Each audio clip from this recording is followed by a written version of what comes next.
Oh, John, tell us more. Jamie, Greg, good afternoon to you. Spent about 15 minutes talking one-on-one with Rob Ford.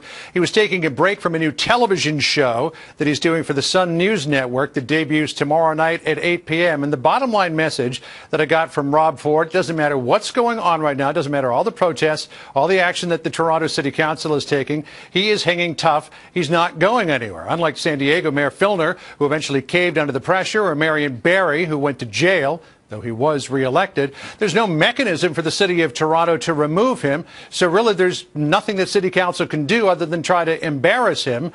And Rob Ford says he is way past embarrassed, and he's going to stay and try to get reelected next year. He did say, as he has said before, that he is getting professional treatment, but went into more detail about that with me. Here's what he said. I've admitted to using illegal drugs in the last year. Okay, I've admitted to drinking too much. Okay, so I'm dealing with it. I am training every day. I'm in a gym for 2 hours every day. I'm seeking professional help. I am not an alcoholic. I am not a drug addict. Have I had my outbursts in the past?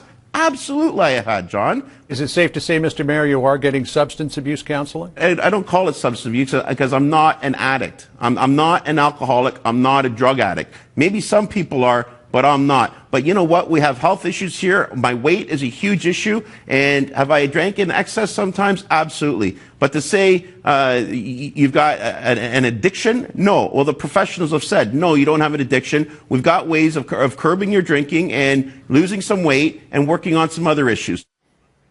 Now, some people, including some of his closest allies on the city council of the city of Toronto, would say that's denial. But Rob Ford insists, as you saw there, that he is not an addict, he is not an alcoholic. Now, City Council on Friday stripped him of some of his executive powers, but what happens tomorrow in Toronto City Council could eclipse that. He could be stripped of virtually all of his powers, including budgetary, and left as nothing more than a figurehead for the city of Toronto. But Mayor Ford told me, and this is a glimpse into his personality, that he really doesn't care what the City Council does to him. Here's what he said. The naysayers are going to be the naysayers. The haters are going to be the haters, John. But I know one thing. I know I return every single phone call personally. I've watched every single dime that is spent. And these councillors do not like to be held accountable. That's the bottom line. And let's call it for what it is, John.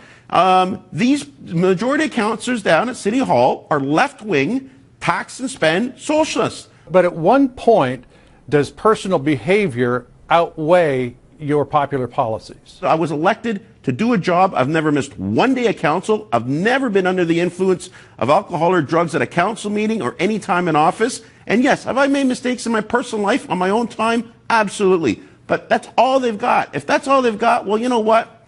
If we want to get nasty, we can get nasty. And I can start digging up dirt on every single one of those politicians down there.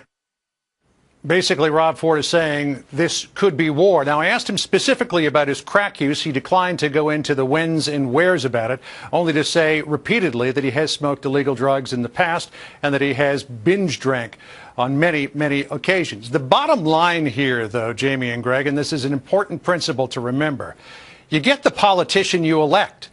People knew about Rob Ford's warts. They knew about his potentially dysfunctional personality, and they elected him in a landslide in 2010 with no method of recall. Jamie and Greg? All right. It's very interesting stuff, John. Interesting, and congratulations on getting that interview so we could learn more. Take care. Great job.